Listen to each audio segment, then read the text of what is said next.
नमस्कार दोस्तों, बहुत-बहुत स्वागत है आपका एडुइस्टा बाय अश्वनी में। और आज की इस वीडियो में हम पढ़ने वाले हैं जियोमॉर्फोलॉजी का एक बहुत ही इंपॉर्टेंट कंसेप्ट, जिसमें हम इरोजनल लैंडफॉर्म और डिपोजिशनल लैंडफॉर्म से जो भी चीजें बनती हैं, जो भी टोपोग्राफी बनती है अर्थ की सरफेस पे, उन सारी चीजों को पढ़ने वाले हैं।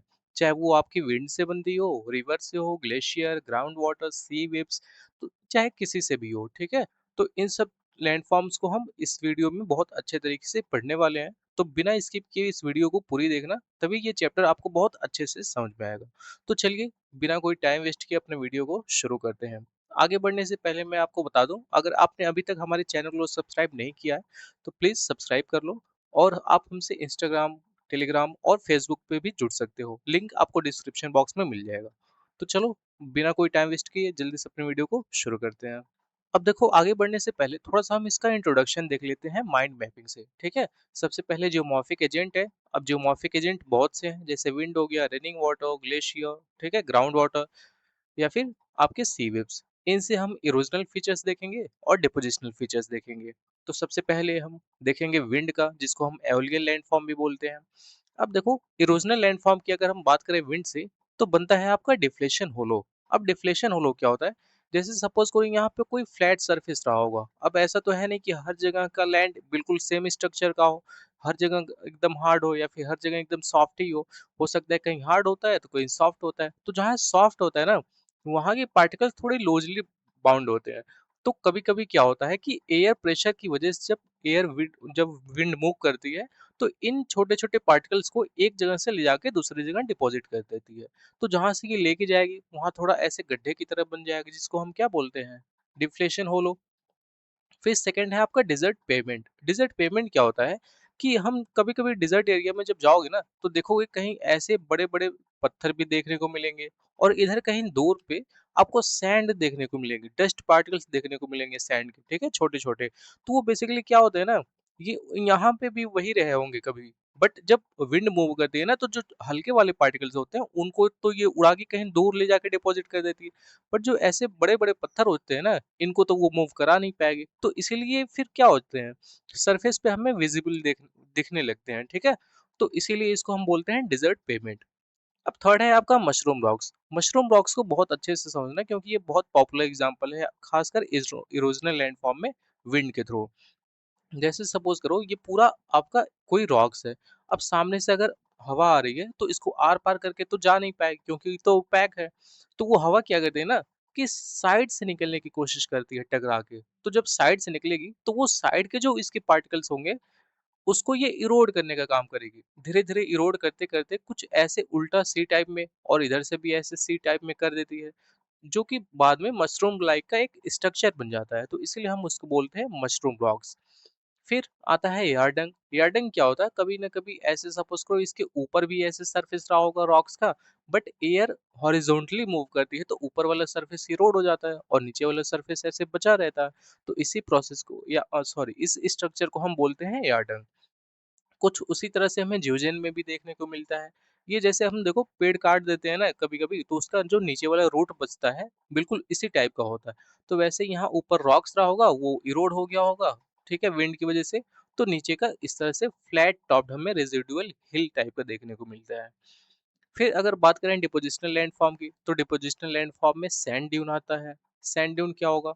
और फिर देखो, जैसे यहाँ पे जो सैंड के पार्टिकल्स थे, उनको एयर एक जगह से इरोड की, तो कहीं ना कहीं ले जाके डिपॉजिट भी करेगी। तो जब डिपॉजिट करती है ना, तो कुछ इस तरह का स्ट्रक्चर फॉर्म होता है, और इसी को हम बोलते हैं सैंड ड्यून्स। इसके बाद आता है लॉयस प्लेन, ठीक है, या फिर लॉयस।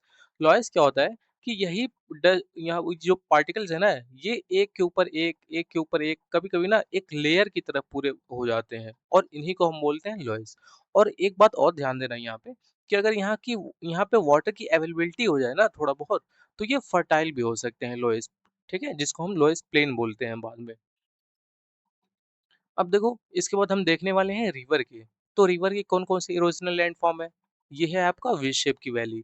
माउंटेन को काट के ऐसे जो रिवर्स होती हैं, ये वी शेप का फॉर्म दे देती हैं, तो इनको हम वी शेप बोलते हैं। फिर इसके बाद आता है गॉर्ज या फिर कैनन। अब इसमें देखो कि किनारे किनारे ऐसे बहुत बड़े बड़े माउंटेन होते हैं, बिल्कुल स्ट्रेट टाइप के, और बीच से नदी बहती है। इसको हम बोलते हैं गॉर्ज। अब ध्यान देना, अगर ये बीच में दूरी ज़्यादा है, तो इसको हम गॉर्ज बोलेंगे। बट बीच की दूरी थोड़ी कम हो गई है, तो इसको हम कैनियन बोलते हैं। ठीक है? बस यही दोनों बहुत माइनर सा डिफरेंस है दोनों में। फिर थर्ड है आपका वाटरफॉल, बताने की ज़रूरत नहीं है। ऊपर से पानी ऐसे नीचे फॉल होता है तो इसको हम वाटरफॉल बोलते हैं। फिर पॉटहोल्स, कभी-कभी देखोगे ना कि जब रिवर ऐसे मूव करती रहती है अपने चैनल पे, तो बीच-बीच में ऐसे पॉटहोल्स या फिर कहें तो गड्ढे की तरह बन जाता है। इसी को हम क्या बोलते हैं? पॉटहोल्स बोलते हैं। फिर फिफ्थ है आपका मेंडरिंग। अब मेंडरिंग एक ऐसा प्रोसेस है, इसमें इरोजनल लैंडफॉर्म भी होता है और डिपोजिशनल लैंडफॉर्म भी होता है। अब वो कहाँ होता है? जैसे देखो, रिवर इधर से मूव करते हुए जा रही है। अब जब यहाँ से ये टर्न होगी ना, तो इधर का जो एरिया है, यहाँ पे ज़्यादा फोर्स लगा के इसको इरोड करने का काम करेगी। बट इधर वाले एरिया पे क्या करेगी? इधर से तो दूर होती जा रही है, इधर की तरफ बढ़ते जा रही है, तो इधर डिपॉजिट भी करते जाएगी। तो जब डिपॉजिट कर देगी, तो उसको हम डिपोजिशनल फीचर्स में पॉइंट बार बोलते हैं। जैसे देखो यहाँ पे है ना, डिपॉजिट कर रही तो पॉइंट बार, बट इस वाले साइड पे ये इरोड करने का काम कर रही है। फिर इसके बाद अगर हम डिपोजिशनल फीचर्स की बात करें, तो फ्लड प्लेन बनाती है। अब फ्लड प्लेन क्या होता है? रिवर ऐसे बहती हुई जा रही है, इसमें बहुत से देखोगे कि आप सिल्ट हो गए, फिर डस्ट पार्टिकल्स हो गए, बहुत सी चीजें होती हैं, ठीक है? तो कभी कभी ना ये अपने चैनल से ऊपर उठ जाती है, क्योंकि इसमें वाटर की अवेलेबिलिटी ज्यादा हो जाएगी, ठीक है? ज्यादा पानी भर जाएगा तो ऊपर आ जाएगी। अब जब ऊपर आ जाएगी तो अपने आसपास के एरिया में इसका पानी चला जाता है, जिसको हम फ्लड बोलते हैं। और फिर वो फ्लड क्या होता है? जब पानी एवोपरेट होकर सूख जाता है, तो जो उसमें डस्ट पार्टिकल्स होते हैं ना, वो सेटल हो जाते हैं इन एरियाज में, जहां जहां पे पानी वो फैला हुआ होता है इसका। अब उसकी वजह से ना जो आसपास के एरिया होते हैं, वो थोड़े प्लेन बन जाते हैं, क्योंकि डस्ट पार्टिकल्स वहां बैठ जाते हैं जाके, तो थोड़े से प्लेन स्ट्रक्चर हो जाते हैं, जिसको हम फ्लड प्लेन बोलते हैं। अब नेचुरल लिवेज में क्या होता है? नेचुरल लिवेज में जो पानी है ना, ये बहुत दूर तक नहीं जा पाता है, ठीक है? चैनल से निकल के जस्ट रिवर के किनारे जो इसका बेड बैंक होता है, रिवर के किनारे को हम बैंक बोलते हैं। तो बैंक पे ही डिपॉजिट कर देता है जो भी इसके पास सिल्ट होता है, या फिर कहे तो गाद होता है, ठीक है? जो मिट्टी वगैरह ये इरोड करके लाई रहती है, तो उसको किनारे किनारे डिपॉजिट कर देती है, जिसको हम क्या बोलते हैं? नेचुरल लिवेज। पॉइंट बार जस्ट मैंने अभी आपको बताया। फिर इसके बाद है एलुवियल फैन। अब एलुवियल फैन क्या होता है? जब रिवर हिल से नीचे की तरफ प्लेन एरिया में आती है ना, तो जब ऊपर से नीचे आएगी तो बहुत तेजी के साथ आएगी, ठीक है? इसमें मूवमेंट बहुत तेज होता है, क्योंकि ऊपर से नीचे आ रही है, तो इसीलिए बहुत ज्यादा इरोड भी कर लेती है। बट जैसे ही ये प्लेन एरिया में एंटर करती है, तो अब ये उतना फास्ट नहीं मूव कर पाती है जितना कि हिल से प्लेन एरिया की तरफ आई है। तो इसीलिए इसने जो भी इरोड किया है चीजों को, मटेरियल्स जो भी हो गए, इनको सबको लाके वो डिपॉजिट करना शुरू कर देती है। और यही डिपोजिशन जब ऐसे कुछ ट्रायंगुलर फॉर्म में होता है, तो फैन का आकार ले लेता है, जिसको हम एलुवियल फैन बोलते हैं। और कुछ इसी टाइप का कंसेप्ट आपका डेल्टा में है। डेल्टा में क्या होता है कि रिवर अपने बिल्कुल लास्ट स्टेज में, जिसको हम ओल्ड स्टेज बोलते हैं रिवर का, जब रिवर जाके सी से मिल जाती है, ठीक है, समंदर में मिल जाती है, तो जस्ट उसके पहले उसमें जितने भी सिल्ट होते हैं, या फिर जितने भी इरोजन वाले मॉल पार्टिकल्स होते हैं, ठीक है, जो भी मिट्टी वगैरह हो गए, वो सब के सब लाके यहीं पे डिपॉजिट कर देगी जस्ट सी के पहले। तो उसी को हम क्या बोलते हैं? डेल्टा बोलते हैं। तो ये हो गए आपके रिवर या फिर कहें तो फ्लूवियल लैंडफॉर्म। फिर इसके बाद आते हैं ग्लेशियल लैंडफॉर्म। ग्लेशियल लैंडफॉर्म में भी इरोजनल और डिपोजिशनल दो टाइप के लैंडफॉर्म होते हैं। तो सबसे पहले इरोजनल देख लो। अब इसमें है सबसे पहला आपका सर्क। सर्क क्या होता है? जैसे ये देखो, माउंटेन का हिल्स है, एकदम ऊपर वाला टॉप है माउंटेन का, इस पे आके बर्फ जमा हो जाएगी। अब वो बर्फ क्या होगी ना, ग्रेविटेशनल फोर्स की वजह से नीचे की तरफ स्लाइड करना शुरू करेगी। तो जब नीचे की तरफ स्लाइड करती है, तो वो जो माउंटेन का ये बगल बगल वाला पार्ट है ना, इसको थोड़ा थोड़ा इरोड करती रहती है। इरोड करते करते कुछ ऐसा हो जाता है कि बिल्कुल देखो इस टाइप का स्ट्रक्चर बन जाता है, कुछ कटोरे टाइप का स्ट्रक्चर बन जाएगा। और नीचे का जो भी, नीचे जो बर्फ पिघल के आई है, वो यहाँ पे मेल्ट होके वाटर बन जाता है। तो इसको हम बोलते हैं सिर्क। अब सेकंड है आपका एरिटी। अब एरिटी को ऐसे समझो, देखो ये बिल्कुल टॉप है माउंटेन का।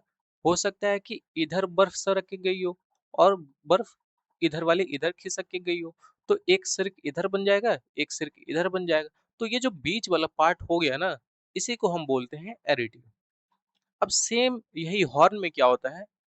हो सकता है एक सिर इधर बना हो, एक सिर इधर बना हो, एक इसके जस्ट आगे बना हो और एक पीछे बना हो।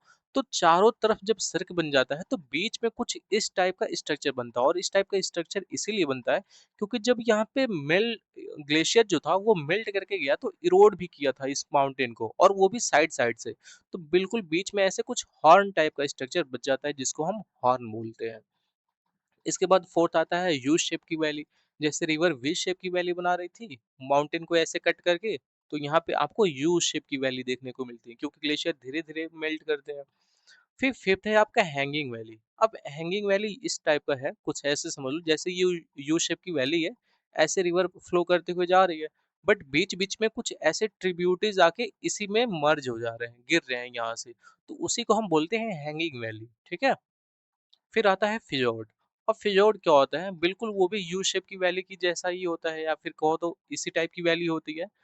उसमें क्या होता है ना कि बीच में आपको रिवर वाटर नहीं देखने को मिलेगा, बीच में आपको सी वाटर देखने को मिलेगा। तो इससे एक चीज और कंफर्म हो जाता है कि ये कभी भी कहाँ पर ज्यादा बनेंगे, बिल्कुल कोस्टल एरिया में। ठीक है। कोस्टल एरिया में कुछ इस टाइप के स्ट्रक्चर होंगे, माउंटेन होंगे, बीच में हो सकता है कि कभी आके वहां पे ग्लेशियर डिपॉजिट हो जाए, और वो ग्लेशियर डिपॉजिट फिर बाद में मेल्ट करे तो वो हो सकता है कि उसमें सी वाटर आके फिल हो जाए। इसी को बोलते हैं हम फियोर्ड। फिर डिपोजिशनल लैंडफॉर्म की अगर हम बात करें तो मोरेन आता है। अब मोरेन क्या होता है, ऐसे हिल्स है हमारा, इस पे ग्लेशियर आके डिपॉजिट है।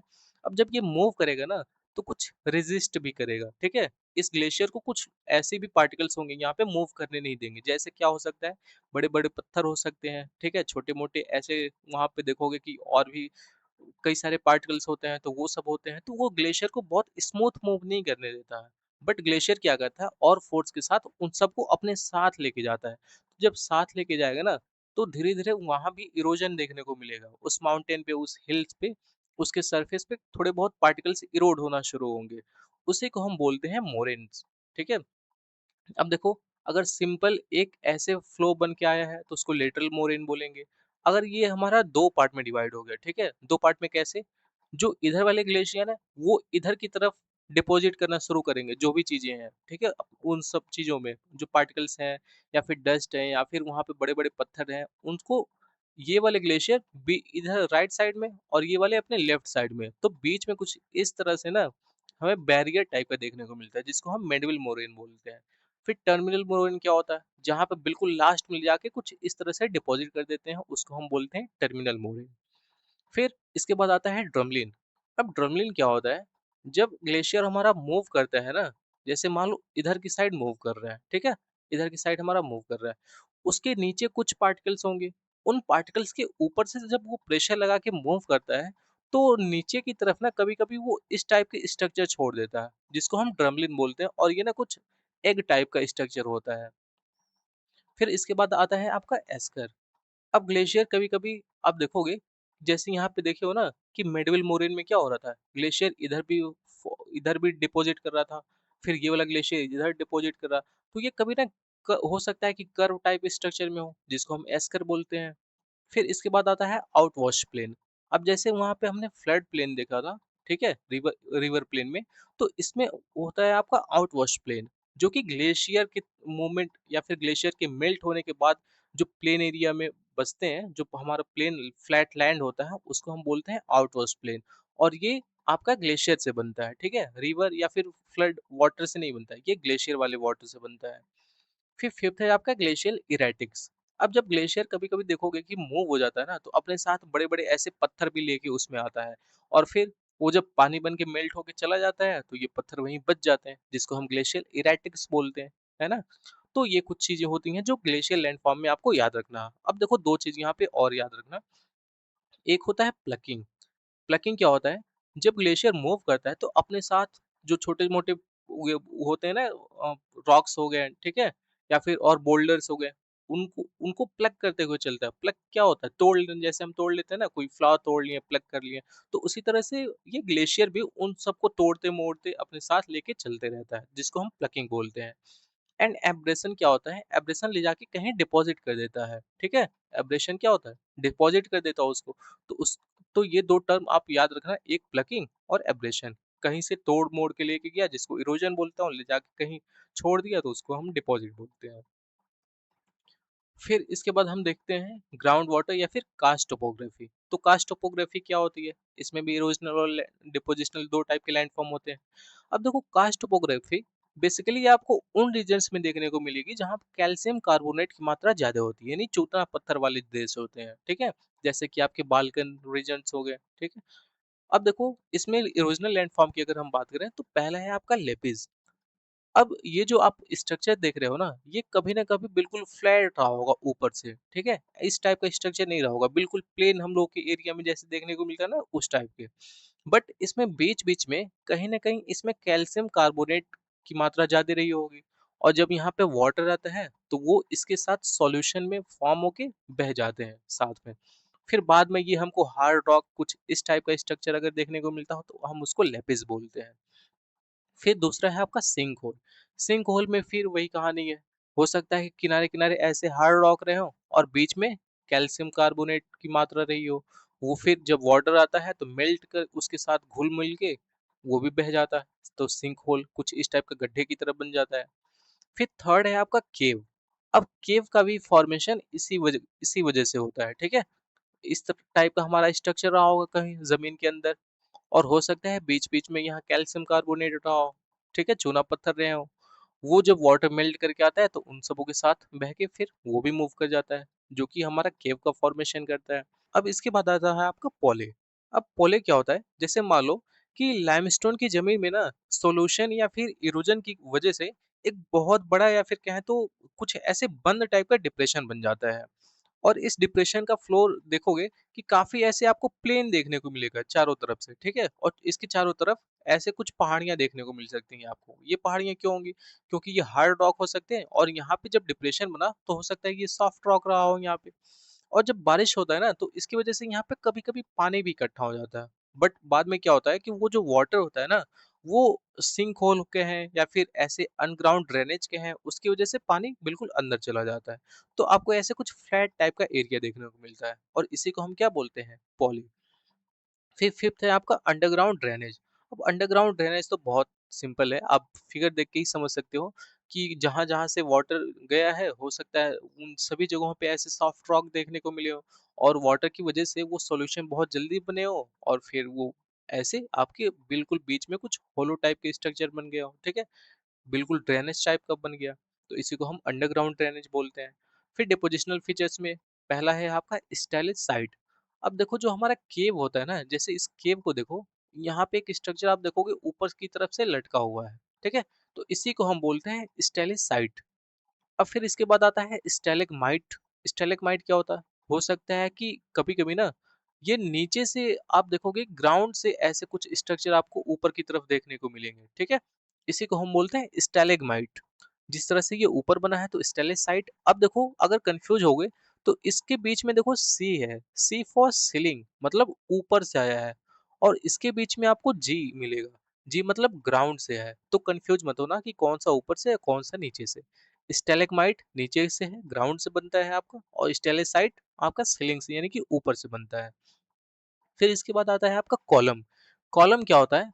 हो सकता है आने वाले समय में ये वाला स्ट्रक्चर इस वाले स्ट्रक्चर से आके बिल्कुल ऐसे सट जाए, तो इसको हम क्या बोलते हैं? या तो पिलर बोल सकते हैं या तो कॉलम बोल सकते हैं, ठीक है?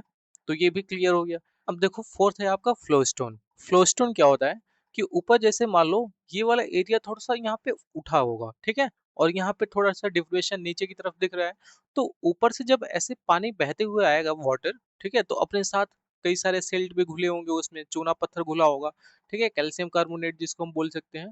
तो वो नीचे जब यहाँ से आके फॉल होगा ना, तो यहीं पे धीरे-धीरे करके एक शीट टाइप का स्ट्रक्चर बना लेगा, कुछ इस टाइप का। और फिर इसी को हम क्या बोलते हैं? फ्लो स्टोन बोलते हैं। तो इस कास्ट टोपोग्राफी में ये सब सारी चीज़ें थी। इरोजनल लैंडफॉर्म और डिपोजिशनल लैंडफॉर्म हम देख लिए। अब देखो इसके बाद हम देखने वाले कि कोस्टल या फिर मरीन इरोजनल लैंडफॉर्म कौन से होते हैं। तो सबसे पहले सी क्लिफ को देख लेते हैं। अब सी क्लिफ में क्या होता है कि हम कभी भी देखें, जैसे आप इंडिया यहाँ ले लो, बिल्कुल नीचे वाला पार्ट, हो सकता है यहाँ पे जो वेस्टर्न घाट वाले हैं, ठीक है, इनका एग्जाम्पल हम लेते हैं। किनारे किनारे रॉकी माउंटेन्स हो गए, तो क्या होता है ना, जब समुद्र की लहरें बहुत तेजी के साथ आती हैं तो कहीं ना कहीं सॉफ्ट रॉक भी इसमें मिक्स होगा, हार्ड रॉक भी होते हैं। तो जो सॉफ्ट होते हैं ना, यहाँ पे नॉच बना देते हैं, अब ये नॉच कुछ ऐसे होलो टाइप का जब बन जाता है तो इसी को हम बोलते हैं सी क्लेव। फिर इसके बाद आता है वेव कट प्लेटफॉर्म। ये जो चीजें हो रही है ना, अब ये चीजें इस वाले में समझो कुछ यहाँ से हो रही थी, यहाँ पे सी क्लिफ बन रहा था, बट धीरे धीरे ये इरोड करके यहाँ तक पहुंच गया, ठीक है। अब यहाँ पे सी क्लिफ बन रहा है, ये बिल्कुल इरोड हो चुका है, बट नीचे वाला पार्ट अभी बचा हुआ है जिसको हम वेव कट प्लेटफॉर्म बोलते हैं। फिर थर्ड है आपका सी केव। सी केव में क्या होता है कि अब देखो कोई जरूरी नहीं है कि केव सिर्फ कास्ट टोपोग्राफी में ही बने, ठीक है, जहाँ पे कैल्शियम कार्बोनेट या फिर ये सब हो। कभी कभी बहुत सॉफ्ट रॉक होता है तो समुद्र की लहरें की वजह से आप देखोगे कोस्टल एरिया पे भी सी केव देखने को मिलता है। फिर फोर्थ है आपका सी आर्क। अब देखो अगर कोई माउंटेन है, उसको लहरें इस टाइप का अगर कुछ काट देती है ना बिल्कुल, तो उसको हम बोलते हैं सी आर्क। फिर फिफ्थ है आपका सी स्टैक। अब सी स्टैक कैसे बना होगा, जैसे सपोज करो ये पूरा स्ट्रक्चर हमारा रहा होगा। अब ये लहरें क्या करती है ना कि हो सकता है यहाँ से भी कट कर दे इसको, ठीक है, ऊपर से कट कर दे, ये बिल्कुल अलग हो गया और इधर का बिल्कुल अलग हो गया। तो ये जो बचता है हमारा बाद का स्ट्रक्चर बिल्कुल ऐसे कुछ, इसी को बोलते हैं हम सी स्टैक। ये सी स्टैक और फर्दर इरोड होके बिल्कुल नीचे का कुछ पार्ट बचता है तो इसको हम बोलते हैं सी स्टम्प। फिर इसके बाद देखो ये सारी की सारी चीजें आपकी इरोजनल लैंडफॉर्म में हो गई। अब डिपोजिशनल लैंडफॉर्म में कौन कौन सी चीजें हैं उनको देख लो। तो डिपोजिशनल लैंडफॉर्म की बात करें तो सबसे पहले आता है बीच। अब इसमें तो समझाने की जरूरत नहीं, बीच आप सब लोग जानते होंगे कि जो समुद्र का किनारा होता है उसको हम बीच बोलते हैं। फिर इसके बाद आता है स्पिट। अब स्पिट क्या होगा, ये एक नैरो रिज है, ठीक है। आप देखोगे ऐसे कुछ हम कभी कई बार देखते हैं, जैसे इंडिया और श्रीलंका के बीच में कुछ इस टाइप का आपको स्ट्रक्चर देखने को मिला, बिल्कुल पतला सा, तो इसको हम स्पिट बोलते हैं।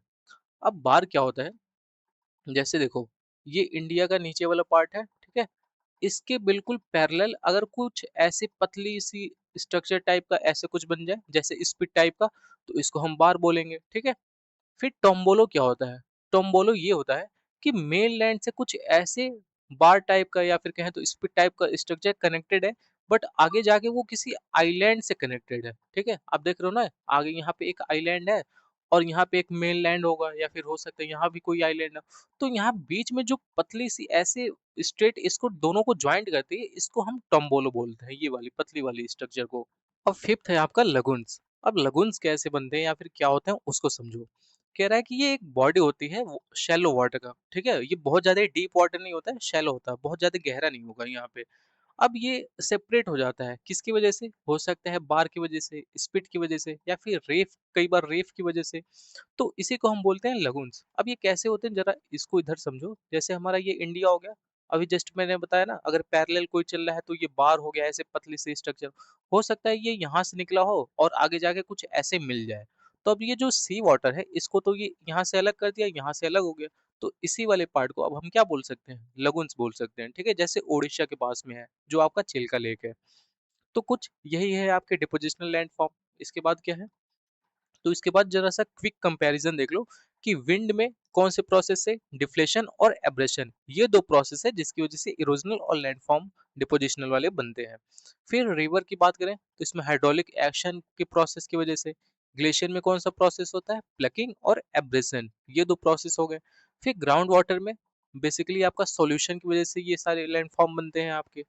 फिर सी केव में हाइड्रोलिक एक्शन भी होता है और एब्रेशन भी होता है, ठीक है।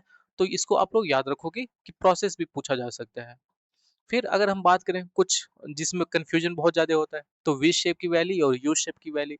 वी शेप रिवर की वजह से बनती है, यू शेप ग्लेशियल की वजह से बनती है। फिर स्टैलेक्साइट और स्टैलेगमाइट, बीच में सी है, सीलिंग यानी ऊपर से लटका हुआ है, और नीचे यहाँ पे बीच में जी है तो ग्राउंड से बना हुआ है। फिर स्पिट या फिर टोम्बोलो, तो स्पिट या टोम्बोलो में ये है कि जो स्पिट है ना ये मेन लैंड से कनेक्ट तो होता है, बट ऐसे बीच में आप देखोगे सी की तरफ ऐसे कुछ मूव किया हुआ है, ठीक है, बिल्कुल पतली सी ऐसे कुछ पगडंडी टाइप की। बट टोम्बोलो क्या है ना कि ऐसे मूव तो की है बट आगे जाके किसी ना किसी आइलैंड से ये कनेक्ट हो जाती है, तो उसको हम टोम्बोलो बोलते हैं। फिर फोर्थ है आपका मोरेन या फिर ड्रमलिन। तो जो मोरेन होते हैं ना ये इरेगुलर टाइप के स्ट्रक्चर होते हैं आपके, ठीक है। बट ड्रमलिन में आप देखोगे कुछ ऐसे जब ग्लेशियर मूव करता है तो नीचे के वाले जो मटेरियल्स होते हैं उन पे ये फोर्स लगाता हुआ है, जिसकी वजह से कुछ हिल टाइप का ऐसे स्ट्रक्चर बन जाता है जिसको हम ड्रमलिन बोलते हैं। फिर फिफ्थ है आपका एयरडंग या फिर मशरूम रॉक। तो मशरूम रॉक्स मैंने समझा दिया है। एयरडंग में फिर वही है कि ऊपर वाले पार्ट इरोड हो जाते हैं बट नीचे वाला जो सरफेस है ना वो बचा रह जाता है, और वो कुछ हॉरिजॉन्टल विंड मूवमेंट की वजह से बनता है। तो इसको हम एयरडंग बोलते हैं। फिर सिक्स आपका डेल्टा। डेल्टा आपका ओल्ड एज में बनता है रिवर्स के, जब रिवर्स जाके ओशन में मिलने वाली होती हैं तो वहां पे बनता है। जबकि एलुवियल प्लेन बेसिकली आपका प्लेन एरिया में, जैसे ही हिल से निकल के रिवर्स आपका प्लेन एरिया में एंटर करती है तो वहां पे बनता है। तो आई होप कि आपको ये चीजें भी क्लियर हो गई होंगी। तो बस इस वीडियो में इतना ही था। आई होप कि सारी चीजें आपको अच्छे से समझ में आई होंगी। जो चीजें आपको नहीं समझ में आती हैं वो आप मुझसे कमेंट बॉक्स में पूछ सकते हो, या फिर अगर मुझे कुछ सजेस्ट करना हो तो वो भी आप मुझे कमेंट बॉक्स में सजेस्ट कर सकते हो। तो बस मिलते हैं बहुत जल्द एक और नए वीडियो में, तब तक के लिए जय हिंद।